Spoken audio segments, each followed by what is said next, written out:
První duel před 2 týdny prohrála ve Švédsku 16-2 Českou republikou a Chorvatskem začne už za malou chvíli. Oba týmy přicházejí na umělý. Jsme letos, že se dokázali prosadit i proti silnějším týmům, o kterých v loňském roce dostávali 70 bodů, takže pojďme do hory a držme palce našim. Zápas začal. Český tým v útoku. Je to jeho 9. zápas. A on mimochodem položil tu první 5 proti Chorvatsku loni. Přímo na tomto stadionu už ve 4. minutě. Tak třeba se to povede i teď. Velmi nadějná situace, dobrý tlak české reprezentace. Celý roj už je nad brankovištěm a je to první 5. A Vojtěch Vomáčka. A znovu ve 4. minutě, tak zajímavý příběh. No výborně jsme zpracovali aut, viděli jsme, že Vomáčka skvěle hodil na zadního skokana na Jamese Faktora, kterýho hráči ještě chvilku podrželi ve vzduchu, jsme se stačili sformovat, aby potom ten tlak byl skvělý, tady se na to můžeme podívat, jak ho podrželi ve vzduchu a ve chvíli, kdy byl dole, tak už jsme byli plně svázáni, mohli jsme jít do toho tlaku a Chorvati tohle zcela podcenili, tady vidíme, že na levé straně se úplně rozpadli, díky tomu jsme získali ten tah dopředu, krásně Vladan Diviš tam s oběma druhořadníky a Dan Hošek vytvořili takový tlak, že Vojtěch Vomáčka bez problémů na konci tohohle si musí i chránit oči před tím prudkým sluncem. Praporky asistentů rozhodčího jdou nahoru a to znamená, že ten míč prošel v posledních minutách, kdy skórovali 2krát. Výborná aktivita Vomáčky. Zbyněk Šic míč se mu odrazil do rukou a Šic běží pro druhou 5 v zápase. 7. minuta a druhá 5 českého týmu. Skvělá akce, hlavně výborně jsme vystupovali v té obraně, viděli jsme, jak Chorvaté mají problémy. Rozehrávka jim nešla, takže tam byla jenom otázka času, kdy se k tomu míči dostaneme, no ale skvěle tam zapracoval hlavně Vojtěch Vomáčka s číslem 2, který tam potom vyplácel. Tady vidíme, jak srazil tu přihrávku, ještě skvěle zahrál nohou a Zbyněk Šic tady s Tristanem Horakem šli skvěle do té podpory. Podívejte se, 4 čeští hráči, ani 1 Chorvat. Neuvěřitelná situace. Samozřejmě trošku debitoval už v roce 2011.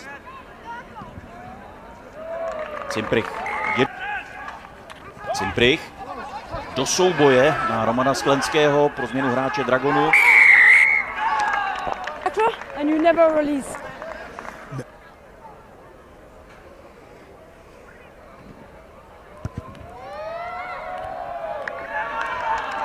Skvěle.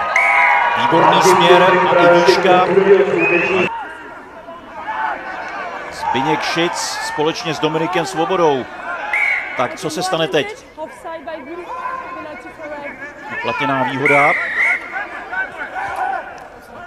Pozor. Marko Grčič s 12.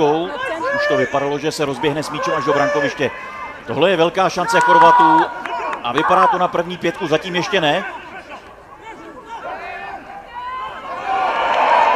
Skvělý obranný zákrok, teď hrají Češi opravdu velmi obětavě, nic jiného jim nezbývá.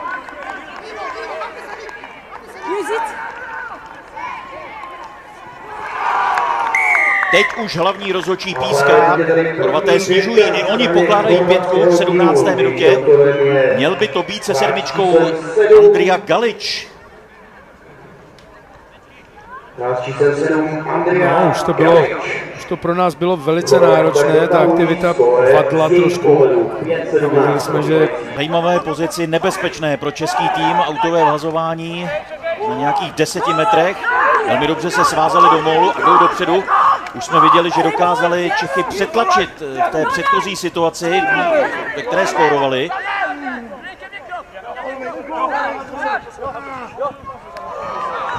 To už asi zastavit nepůjde. Chorvati pokládají další 5 a snižují na 10-17. Zřejmě to byl Deon Maulu. Jo, byl to on. Který má dres bez čísla, možná z toho důvodu, že asi se do něj třeba nemůže vejít, když vidím na to, jak vypadá, jakou má postavu, ale podstatné je to, že Chorvati snižují a navíc budou rozehrávat konverzi z prostoru, z něhož to v podstatě ani nejde minout. No, udělali jsme velkou chybu a Chorvati tam protlačovali ten aut a rozjeli se. Český tým tedy ve 14. Chybět bude jeden z útočníků. Chorvati pokračují dál. Podívejte se, kolik jich je v prostoru před háčkem. Mají obrovskou šanci. A pokládají pětku. A je to Daniel Malou, druhý z bratrů. Tak bohužel vyrovnáno na 17-17. Navíc prokopnut, nebo respektive kop po pětce bude formalitou, ale Chorvati zaslouženě těch posledních, nebo no kolik to může být, 20 minut, jsou prostě lepší, Češi chybují. My jsme hráli v těch úvodních 13 minutách a pak jako kdyby nám někdo sfouknul ten plamen z té svíčky, absolutně viděli, jak se usadili u nás ve 22, udělali nám obrovské problémy, dostali naší obranu pod tlak, dokonce pod takový, že jsme si že čas vypršel. Co se týká první části hry, rozhodčí několikrát své hodinky. Má velká vzdálenost před Cimprichem. Bravo! Martin Cimprich proměňuje.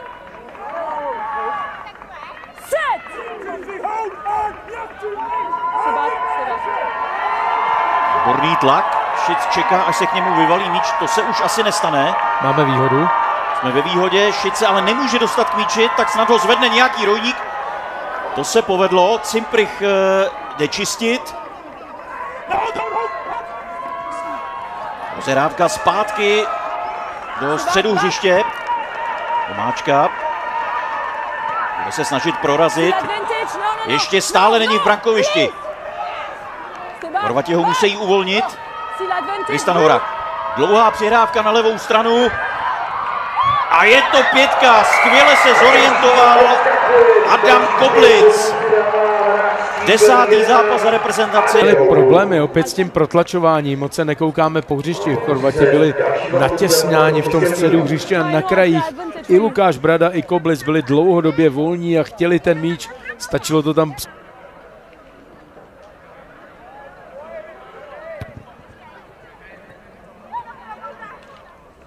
Měnil.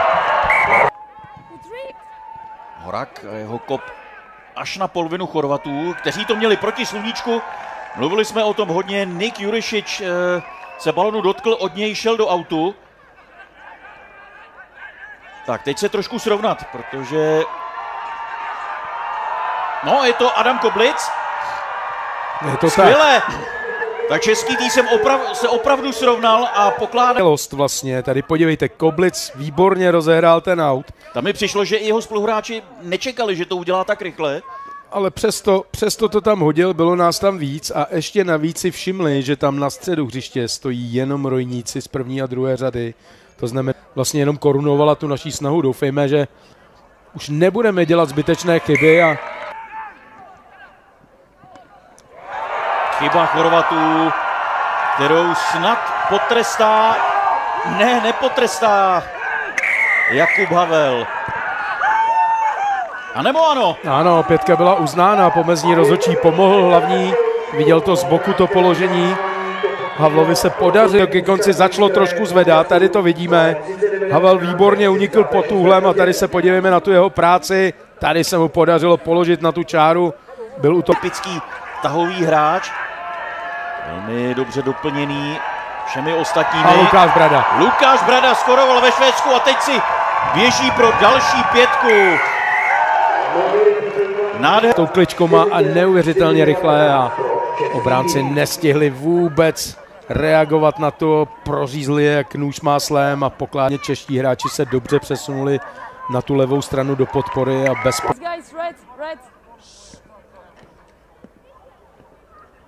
Přijel se na něj podívat i tatínek. Horak trefil. Dobře se zorientoval Deon Mau a dojde pro druhou pětku svou, tedy před rokem. Přesně před rokem. Takže 49-27 26. Loni to bylo 48-22, zápas končí. První půle nebyla vůbec jednoduchá, tam chvilku český tým vypadl z role, ale druhý poločas vynikající. No, vidíme, že jsme zahráli podobné utkání